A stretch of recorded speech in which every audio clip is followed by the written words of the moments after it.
اعوذ باللہ من الشیطان الرجیم بسم اللہ الرحمن الرحیم۔ حضرت امام زین العابدین علیہ الصلوۃ والسلام کے مجموعہ دعا صحیفہ کاملہ کی دعا نمبر 19 کا دوسرا حصہ۔ اے اللہ، محمد صلی اللہ علیہ وآلہ وسلم اور ان کی آل پر رحمت نازل فرما اور مجھ پر ظلم نہ ہونے پائے جبکہ تو اس کے دفع کرنے پر قادر ہے، اور کسی پر ظلم نہ کروں جبکہ تو مجھے ظلم سے روک دینے کی طاقت رکھتا ہے، اور گمراہ نہ ہو جاؤں جبکہ میری رہنمائی تیرے لیے آسان ہے، اور محتاج نہ ہو جاؤں جبکہ میری فارغ البالی تیری طرف سے ہے، اور سرکش نہ ہو جاؤں جبکہ میری خوشحالی تیری جانب سے ہے۔ بار الہا، میں تیری مغفرت کی جانب آیا ہوں اور تیری معافی کا طلبگار ہوں اور تیری بخشش کا مشتاق ہوں۔ میں صرف تیرے فضل پر بھروسہ رکھتا ہوں، اور میرے پاس کوئی چیز ایسی نہیں ہے جو میرے لیے مغفرت کا باعث بن سکے، اور نہ میرے عمل میں کچھ ہے کہ تیرے عفو کا سزاوار اور قرار پاؤں۔ اور اب اس کے بعد کہ میں خود اپنے خلاف فیصلہ کر چکا ہوں، تیرے فضل کے سوا میرا سرمایہ امید کیا ہو سکتا ہے؟ لہٰذا محمد صلی اللہ علیہ وآلہ وسلم اور ان کی آل پر رحمت نازل فرما اور مجھ پر تفضل فرما۔ خدایا، مجھے ہدایت کے ساتھ گویا کر، میرے دل میں تقوی پرہیزگاری کا القاء فرما، پاکیزہ عمل کی توفیق دے، پسندیدہ کام میں مشغول رکھ۔ خدایا، مجھے بہترین راستے پر چلا، اور ایسا کہ تیرے دین و آئین پر مروں اور اسی پر زندہ رہوں۔ اے اللہ، محمد صلی اللہ علیہ وآلہ وسلم اور ان کی آل پر رحمت نازل فرما،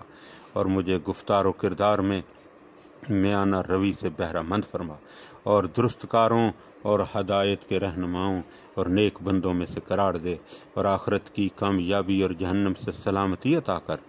خدایا، میرے نفس کا ایک حصہ اپنی ابتلاء و آزمائش کے لیے مخصوص کر دے تاکہ اسے عذاب سے رہائی دلا سکے، اور ایک حصہ کہ جس سے اس کی دنیاوی اصلاح و درستی وابستہ ہے میرے لیے رہنے دے، کیونکہ میرا نفس تو ہلاک ہونے والا ہے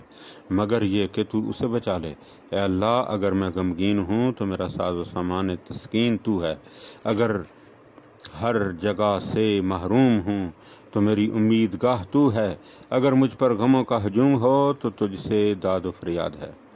جو چیز جا چکی اس کا عوض، اور جو چیز شاید تباہ ہو گئی اس کی درستی، اور جسے تو ناپسند کرے اس کی تبدیلی تیرے ہاتھ میں ہے۔ لہذا بلا کے نازل ہونے سے پہلے عافیت، مانگنے سے پہلے خوشحالی، اور گمراہی سے پہلے ہدایت سے مجھ پر احسان فرما۔ لوگوں کی سخت و درست باتوں کے رنج سے محفوظ رکھ، اور قیامت کے دن امن و اطمینان عطا فرما، اور حسن ہدایت و ارشاد کی توفیق عطا فرما۔ اے اللہ، محمد صلی اللہ علیہ وآلہ وسلم اور ان کی آل پر رحمت نازل فرما، اور اپنے لطف سے برائیوں کو مجھ سے دور کر دے، اور اپنی نعمت سے میری پرورش اور اپنے کرم سے میری اصلاح فرما، اور اپنے فضل و احسان سے جسمانی و نفسانی امراض سے میرا مداوع کر۔ مجھے اپنی رحمت کے سائے میں جگہ دے اور اپنی رضامندی میں ڈھانپ لے، اور جب امور مشتبہ ہو جائیں تو جو ان میں زیادہ قرینے ثواب ہو، اور جب اعمال میں اشتباہ واقع ہو جائے تو جو ان میں پاکیزہ تر ہو، اور جب مذاہب میں اختلاف پڑ جائے تو جو ان میں پسندیدہ تر ہو، اس پر عمل پیرا ہونے کی توفیق عطا فرما۔ اے اللہ، محمد صلی اللہ علیہ وآلہ وسلم اور ان کی آل پر رحمت نازل فرما، اور مجھے بے نیازی کا تاج پہنا، اور متعلقہ کاموں اور احسن طریق سے انجام دینے پر معمور فرما، اور ایسی ہدایت سے سرفراز فرما جو دوام و ثبات لیے ہوئے، اور غنا و خوشحالی سے مجھے بے راہ رو نہ ہونے دے، اور آسودگی و آسائش عطا فرما، اور زندگی کو تمام سخت و دشوار نہ بنا دے۔ میری دعا کو رد نہ فرما، کیونکہ میں کسی کو تیرا مد مقابل قرار نہیں دیتا، اور نہ تیرے ساتھ کسی کو تیرا ہمسر سمجھتے ہوئے پکارتا ہوں۔ اے اللہ، محمد صلی اللہ علیہ وآلہ وسلم اور ان کی آل پر رحمت نازل فرما، اور مجھے فضول خرچی سے باز رکھ، اور میری روزی کو تباہ ہونے سے بچا، اور میرے مال میں برکت دے کر اس میں اضافہ کر، اور مجھے اس میں سے امور خیر میں خرچ کرنے کی وجہ سے راہ حق و ثواب تک پہنچا۔ بار الہا، محمد صلی اللہ علیہ وآلہ وسلم اور ان کی آل پر رحمت نازل فرما، اور مجھے کسب معیشت کے رنج و غم سے بے نیاز کر دے۔ اور بے حساب روزی عطا فرما، تاکہ تلاش معاش میں ملجھ کر تیری عبادت سے روگردان نہ ہو جاؤں اور غلط و نامشروع کار و کسب کا خمیازہ نہ بھگتوں۔ اے اللہ، میں جو کچھ طلب کرتا ہوں اسے اپنی قدرت سے مہیا کر دے،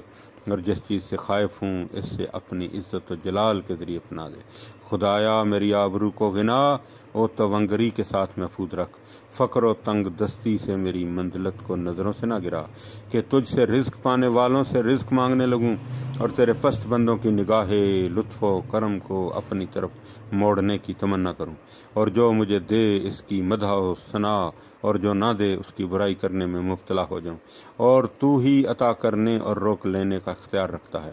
نہ کہ وہ۔ اے اللہ، محمد صلی اللہ علیہ وآلہ وسلم اور ان کی آل پر رحمت نازل فرما، اور مجھے ایسی صحت دے جو عبادت میں کام آئے، ایسی فرصت دے جو دنیا سے بے تعلقی میں صرف ہو، ایسا علم و عمل کے ساتھ ہو، اور ایسی پرہیزگاری جو حد اعتدال میں ہو کہ وسواس میں مبتلا نہ ہو جاؤں۔ اے اللہ، میری مدت حیات کو اپنے عفو درگزر کے ساتھ ختم کر، اور میری آرزو کو رحمت کی امید میں کامیاب فرما، اور اپنی خوشنودی تک پہنچنے کے لیے راہ آسان کر، اور ہر حالت میں میرے عمل کو بہتر قرار دے۔ اے اللہ، محمد صلی اللہ علیہ وآلہ وسلم اور ان کی آل پر رحمت نازل فرما، اور مجھے غفلت کے لمحات میں اپنے ذکر کے لیے ہوشیار کر، اور مہلت کے دنوں میں اپنی اطاعت میں مصروف رکھ، اور اپنی محبت کی سہل و آسان راہ میرے لیے کھول دے، اور اس کے ذریعے میرے لیے دنیا و آخرت کی بھلائی کو کامل کر دے۔ اے اللہ، محمد صلی اللہ علیہ وآلہ وسلم اور ان کی آل پر بہترین رحمت نازل فرما، ایسی رحمت جو اس سے پہلے تو نے مخلوق میں سے کسی پر نازل کی ہو، اس کے بعد کسی پر نازل کرنے والا ہو، اور ہمیں دنیا میں بھی نیکی عطا کر اور آخرت میں بھی، اور اپنی رحمت سے ہمیں دوزخ کے عذاب سے محفوظ رکھ۔ اللہم صلی علی محمد و آل محمد وعجل فرج آل محمد۔ مومنین کرام، یہ صحیفہ کاملہ کا ترجمہ حضرت علامہ مفتی جعفر